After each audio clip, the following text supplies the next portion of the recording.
culturalization, or it is just their constitution. That's how they are. They just gravitate to one another, and they just talk. I mean, women only meet for 5 minutes. And in that 5 minutes, they will tell each other 10-year history. And within that 5 minutes, they'll be crying and hugging, and they would have known everything about each other in that 5 minutes. But man, I have to know you for 10 years to tell you my 5 minutes history. And I suspect that it is also because of socialization. Because we have been brought up to believe that as men, we need to be strong. We don't break, we don't cry. Tigers don't cry. And because of that, we bought a lot of things that we should actually be spewing out. And that is why, if you look at statistics, you'll realize that there are more men who suffer stroke than women. There are more men who suffer heart attacks than men. And it is because women talk. They come together, they talk, women's ministry, and all this, that, and the other, and they empower each other. And ever since this women's ministry came into existence a few decades ago, it never used to be that thing. But now it's there. And you see how empowered these women are when they come back from their conferences. And you hear even the slogans that they come back with. No one must steal your joy. And when they say that, they're looking at you. That they're referring to you in the house. No one must steal your joy, and stuff like that. And you realize that they have been seriously empowered. And women don't come together and talk. And this is very thoughtful of you people to do this. And this must be done on a more or less frequent basis, because we need to empower one another. It's important. Now, men are under siege. And I think we need to understand that. Men are under siege. There is an agenda. There is an agenda to demasculinize men. All right? And this agenda is at different levels. And by the way, that's how the devil operates. He'll operate at many different levels so that you actually don't understand what hit you. But that's how he operates. All right? So we need to understand what we're battling with as men for us to be able to equip ourselves properly to deal with the situation. If you don't understand the problem, you will never be able to solve it. So understanding the problem is halfway towards the solution of the problem. Now, let me assist you with a few things that I will be speaking to, though when I looked at the program, mine is more on the spiritual side, more on building you spiritually. But let me make a passing remark, not a passing remark, a very important remark on this thing, so that we can be able to be equipped as men. Now, the first thing that we need to understand why we are in a situation that we are in, it is the fact that men, most men, if not all men, don't actually realize that women than them by God, but God actually made a man to have authority over women. I'm going to say that again. And it's important for us to understand that. And when I do family life, I usually bring this up to help men and women to understand what they're dealing with. Because if you don't understand what you're dealing with, you won't be able to solve it. Women were created to be more powerful than men. And you don't need astrophysics to figure that one out. Right? Because after God created Adam, then God said, I must create a helper that is suitable for him. But the Hebrew word is nifa, and that means a stronger partner. And it's obvious that the helper must be stronger than the helped. Otherwise, how is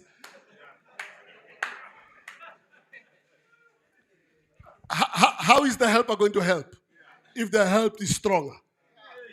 All right? So when God said, I'm going to create a stronger helper, it means that this man was created weaker. Women are stronger than men in many respects. In fact, in all respects except one, physical. All right? And in certain instances, even that too.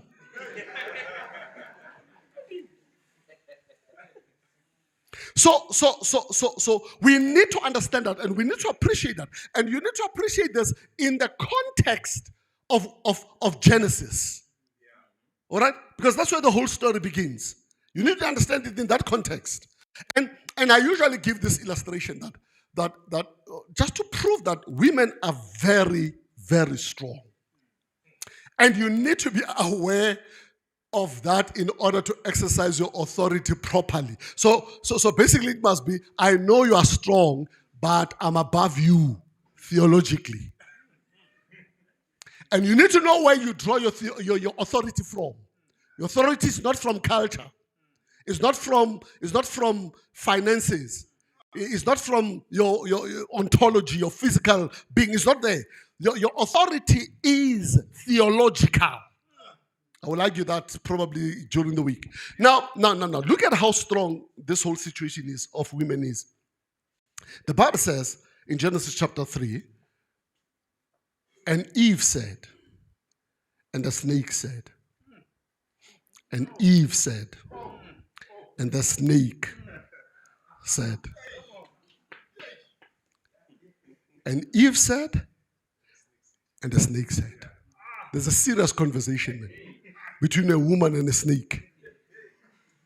And the woman is so unfazed by the speaking snake. So unfazed. She has no problem with it. She doesn't see anything wrong. She's not scared. I can tell you, had that snake gone to Adam and said hello, Adam would have disappeared. I can tell you that. Not a woman. No, a woman comes close and says, yeah, what are you saying? And then there's a serious conversation going on. Now, I usually say when you read the Bible, you need to use your sanctified imagination. The story we read in Genesis chapter 3 is very abridged. All right? That's a long conversation. It's not a few sentences that you read there. It's a long conversation that is going on there. So what is going on there? The snake is trying to convince Eve to eat. Eve doesn't want. It's a long conversation. No, I'm not going to eat. No, you must eat. No, I'm not going to eat. God said I must not eat. No, God lies. No, God said if I touch, I will die. No, it's a long conversation. But ultimately,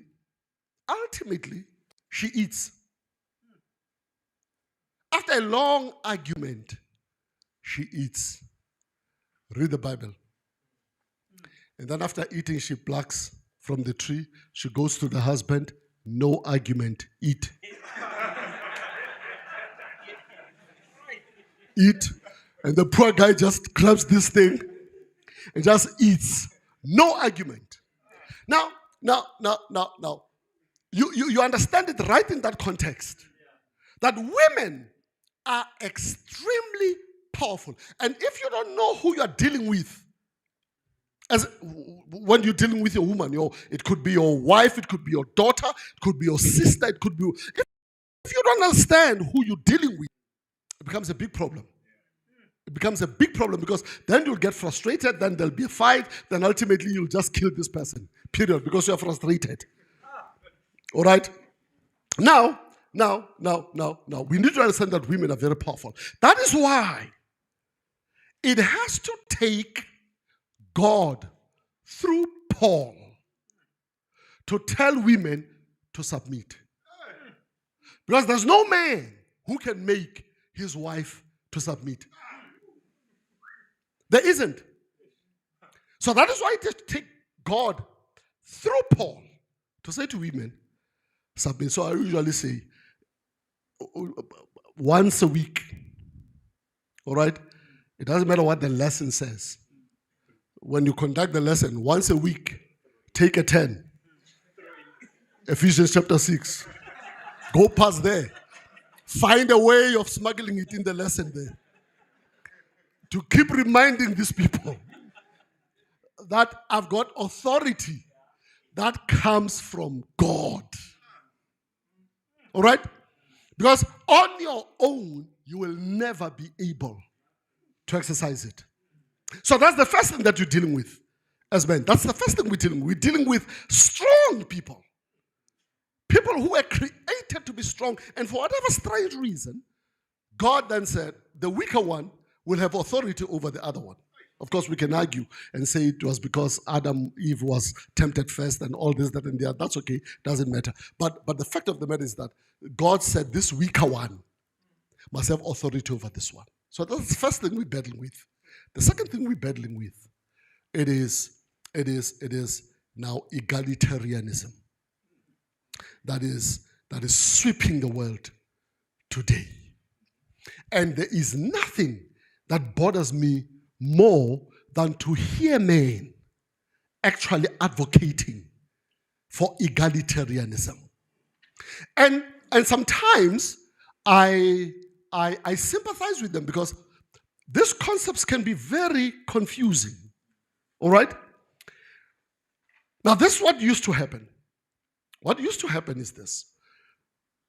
Men used to exercise excessive authority over women. All right? And ultimately the whole thing was a bit abusive. And that is why women stood up and demonstrated, and then there was Beijing conference and all this, that, and the other. Now the problem is the pendulum swung from one extreme to the other extreme, to a point where we are no longer talking about equality between men and women, but now we are talking about sameness. Now, we need to understand what we're dealing with here. When women are standing up and saying, we want to be this, we want that, listen to them very carefully. Listen carefully and critically, and then you will realize that they are not crying for equality, they are crying for sameness. And this is an agenda that is appending God's mission for men. That's egalitarianism. So we need to be aware that we are dealing with women who want to be the same. And I argue in South Africa, and they call me patriarchal. And I said, that's okay. If that's what you want to call me, that's okay. Patriarchal. But I use common sense arguments. All right? Common sense argument. And common sense argument is we are not the same. We are just not the same. Period. You don't need PhD to realize that we are not the same. We are not. You can give birth, I can't. All right? You can breastfeed, I can't. Period. We are not the same. And God did not make a mistake by making you a woman and making me a man. All right? And so as men, as men, we need to make sure that we are aware that we're dealing with that. And there's nothing wrong. There's absolutely nothing wrong in saying we are not the same. And we don't need to be ashamed of that. All right? But let me tell you something. This sameness, now don't look it up at 10. All right? And that's the preaching. You can I'll tell you, we make up words that are not there. All right?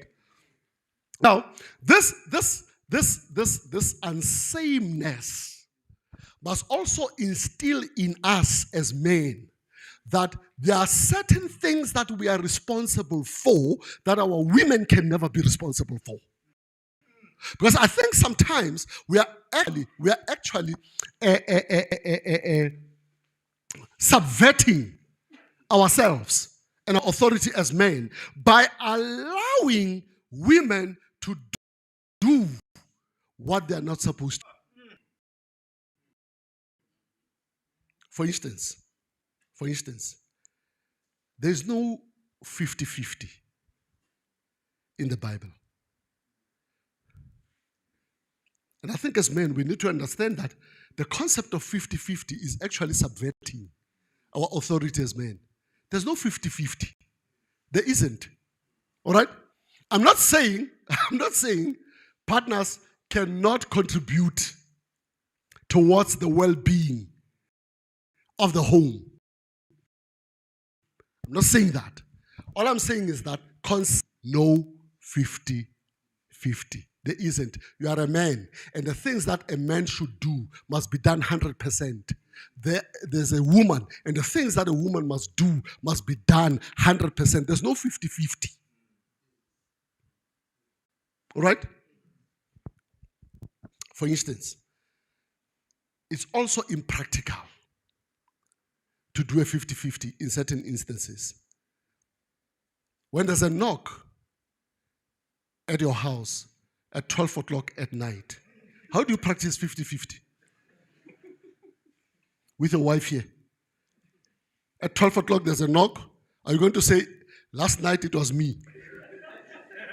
Tonight it's you now who must go and open the door? It doesn't work like that. It doesn't work like that. Practically, it just doesn't work like that. And so it must be very clear. And let me tell you something.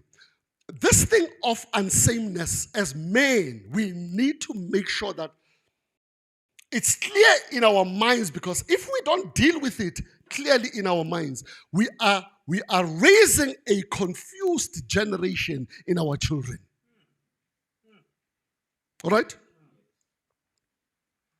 I'll tell you something.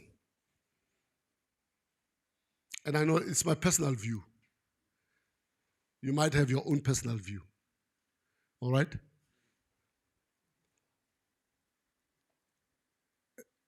Men, by virtue of how you are created, by virtue of your body, there are certain things that only you can do. The same thing with a woman. Point number one. Point number two. There are certain roles that have been assigned us by culture.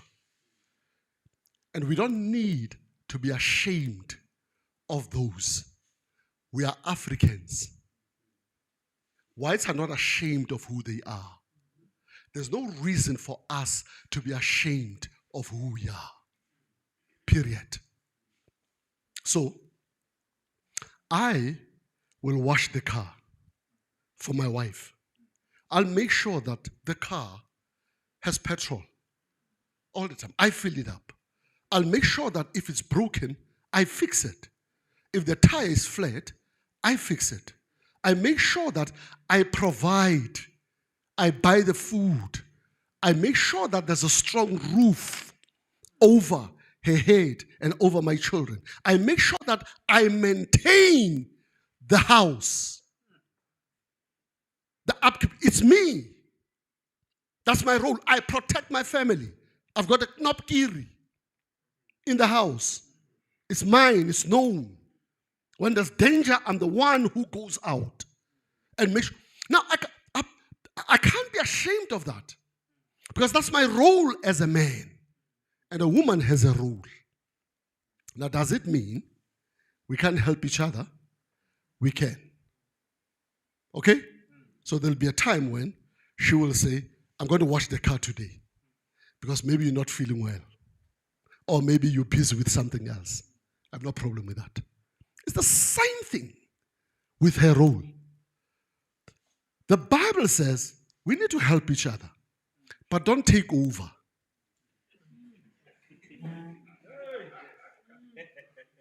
Don't take over. Help. Help. And I'm sorry about this. This should have been off. Do you know how to switch this thing off, my brother? Just switch it off.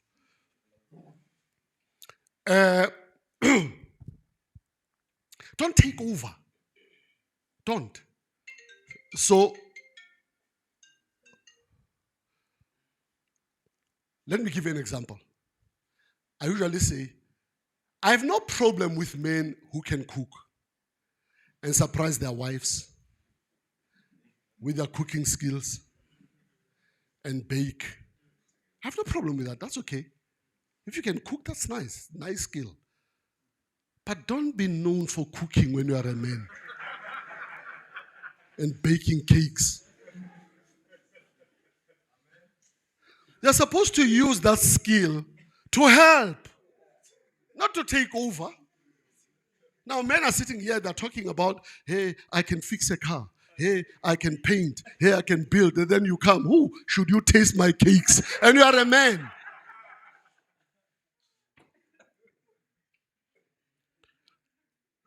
Now. That's the second thing that we're fighting against as men. And you need to understand that. Egalitarianism. We need to fight against that. And there's nothing wrong in saying we are different. And by the end of this week, this will be very clear. I mean, by the end of this conference, this is going to be very clear. At least from me, it will be very clear that we need to stand up as men and say, we are not the same. Period. We are not. And we are going to be men. And we are going to be women. And by the way, we're going to do it in such a way that we are not going to even have to remind each other. Because once you start saying, I'm a man in this house, it means something is wrong here. You don't need to remind anyone, a man. Just act like a man. And then everybody will know that you are a man. Period. Well, once you start saying, I'm a man, it's like a pastor in the church. Once the pastor starts saying, I'm the pastor here, it means he realizes that they don't see that he's a pastor. But if you act like a pastor, everybody will know. You don't need to remind anybody. So it's like that. It's like that in a home environment. I'm a father here. I'm a man. I'm a husband here. It should be known. It should be clear. Period. All right? Now, here's another thing. There is a challenge against our authority as men. And then our backs are always against the wall to justify why we should have authority. And I'm saying the problem have fallen into that trap now. Where now we have to justify why we have authority. Now, I'm saying by the end of this conference, we will know that we don't need to be apologetic of the fact that as men, we've been given authority. All right? We have been given that authority. And let's not be apologetic of it. Let's go and exercise that authority as men, gently, kindly, lovingly. But we need to have authority. That's simple as all that. Now there's a problem. In that, my brother, women are saying, why should I recognize his authority over me? I don't know in Botswana, but in South Africa, we're dealing with that all the time. Why should we? Why should I, Pastor? Why? And I ask back and say, and why should you not do it? No, he's not responsible. He's not providing. He's not manly enough. He's not this, he's not that. He's not educated. He's not. And I say, listen here. The Bible says he's the head. Period. That's what the Bible says. He's the head. And that headship is theological. All right? So if he's stupid, he's a stupid head.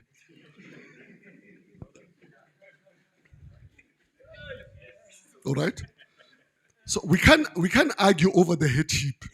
So if he's stupid, he's a stupid head. So we can talk about stupidity and deal with that. But never ever use the stupidity to question the authority. You can't. You can't do that. He doesn't have to earn that headship. It has been endowed upon him by God. If you have a problem with that, you have a problem with God. As simple as all that. Oh no, but Pastor, he's poor. He's a poor head. He's an uneducated head.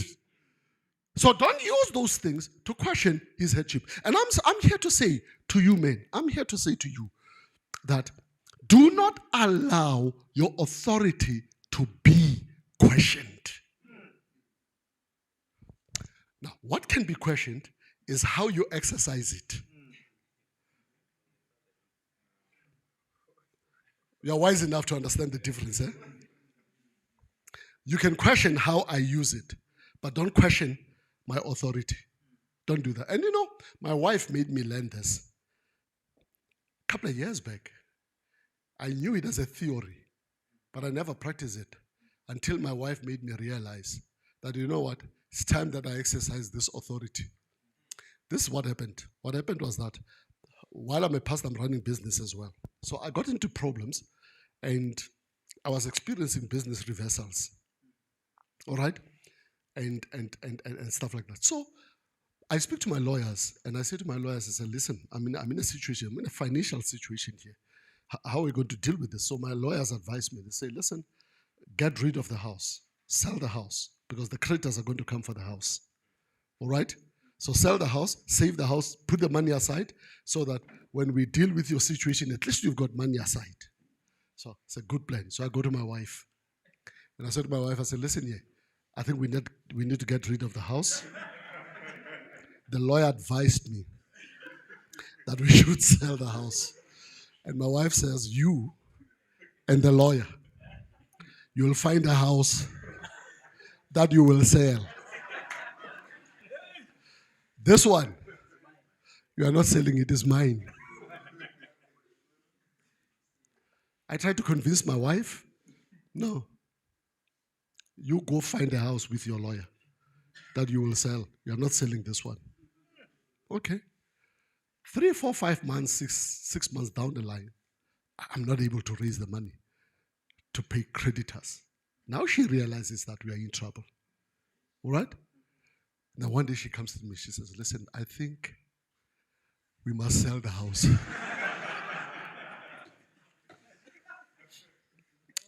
And I said to her, I said, listen, 6 months ago, you said we should not sell the house. I mean, we could have long sold the house and we should be out of this situation a long time ago. Guess what she says?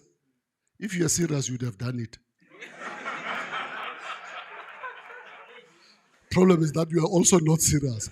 Then I realized that I need to be serious about exercising my authority. I need to be serious. All right? So here's the point.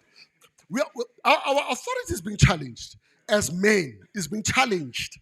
Now, I'm saying we need to get to a point where we will say to our wives, our children, and the women folk out there, you can question how I exercise the authority, but don't question my authority. Don't do that. Because what you're doing is you are subverting God's order. Once you're doing that, you're subverting God's order. I may be stupid, yes, and I may be making wrong decisions. All right? Fine. Let's discuss about the stupidity of the decisions that I've made. But don't question my right to make decisions. Don't do that. Don't come and tell me that. Why did you make that decision? Why did you make that decision? Don't ask me that. I'm a man. I'm here to make decisions. What you should be arguing is that decision is not right. Based on this, based on that. Not why did you make it. That's who I am. That's my role. I make decisions. You know the problem? The reason why we are where we are today in this world is because Adam never made a decision. Now go read Patriarchs and Prophets. Go read Story of Redemption. Ellen White says, Adam, what made Adam ultimately eat the fruit, it is because of the love for her. All right? But he reasoned it out. He said, I know this thing is going to get us into problems. I know, but I love her. But I know this thing is going to get into problems.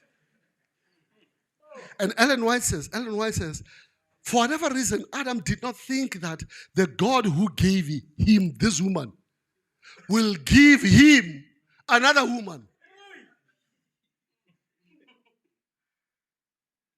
So, we need to make sure that our authority is not questioned. Here's the fourth thing, where as men, we need to be very careful. We've got an agenda by world governments to take away our parental authority.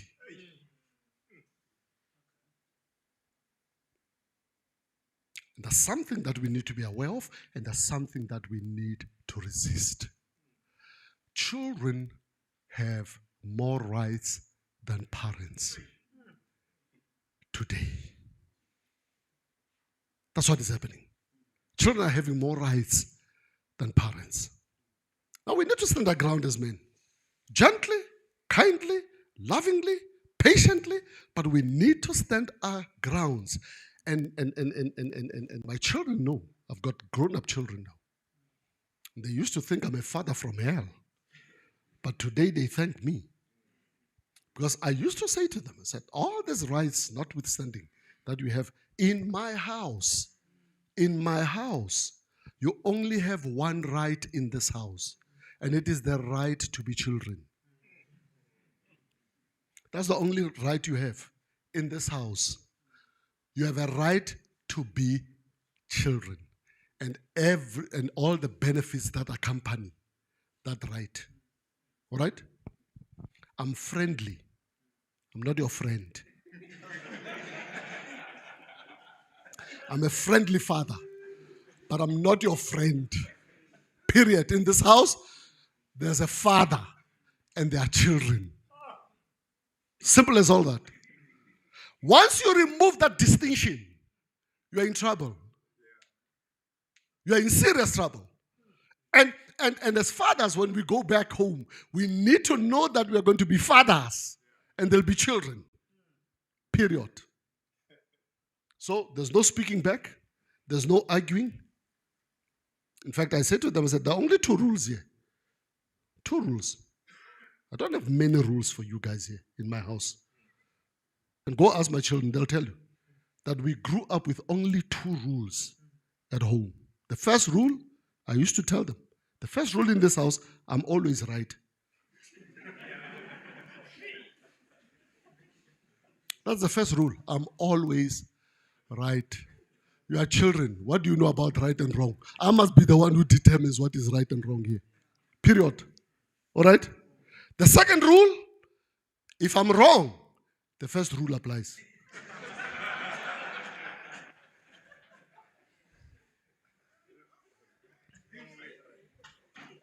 The first rule applies. Period. So what I'm saying is, we are being challenged in those areas. But there's another area. I'm closing now. Told I wasn't going to preach. There's another area now. We are being disempowered as men economically. There's an agenda by world governments to to disempower men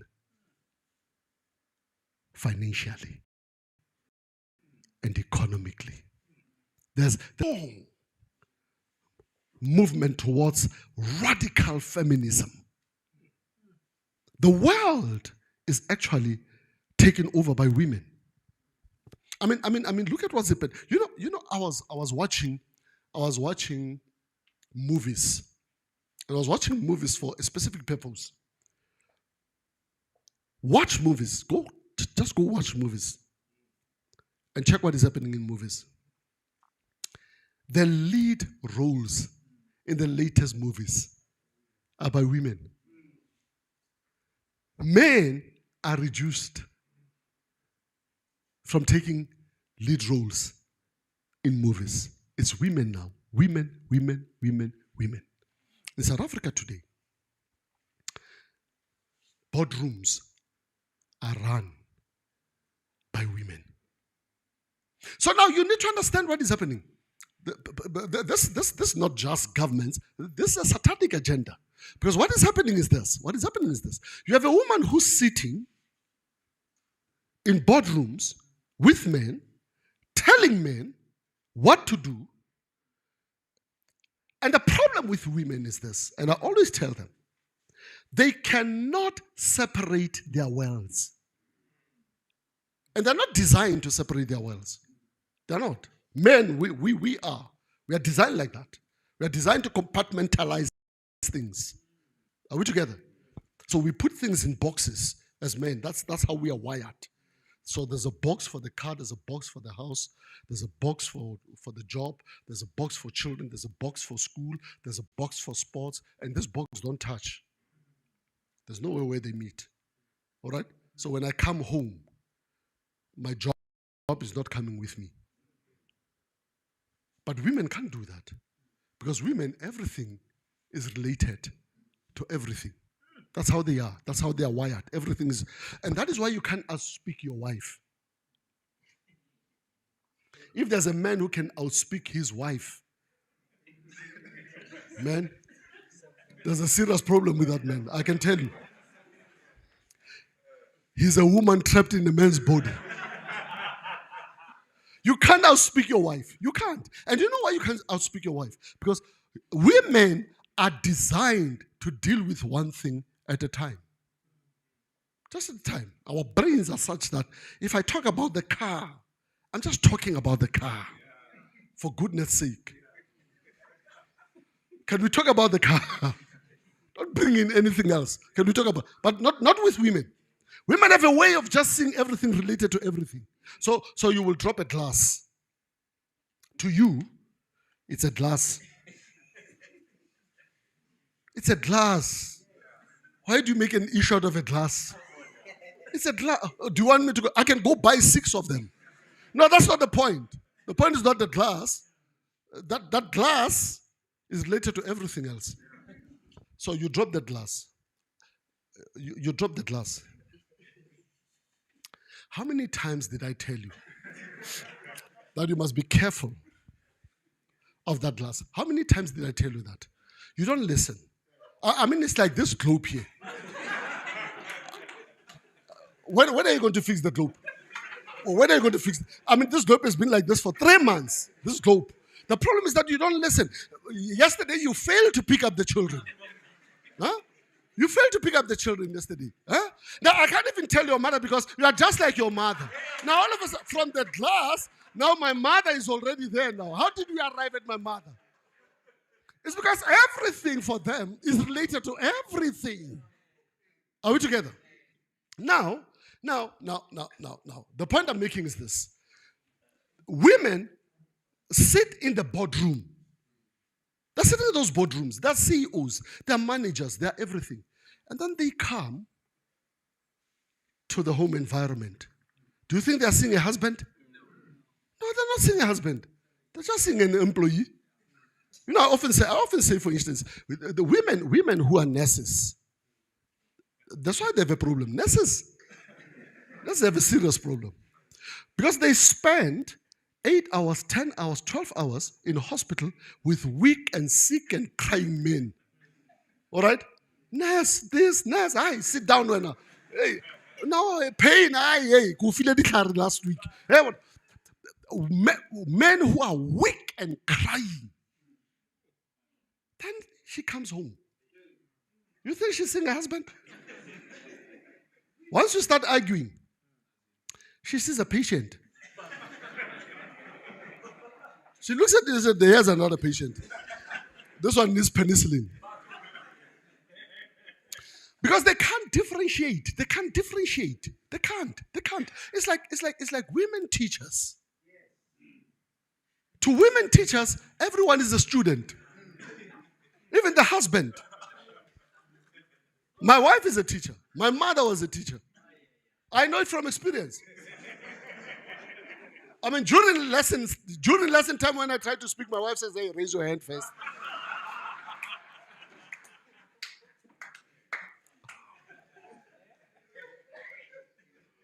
So the point, so what I'm saying is, for us to be able to be the men that we need to be and tackle the problems that we have to tackle, we need to understand them. We need to know what we are faced up with. And I hope this conference empower us and understand and equip us so that we can deal with the situations effectively. God bless you.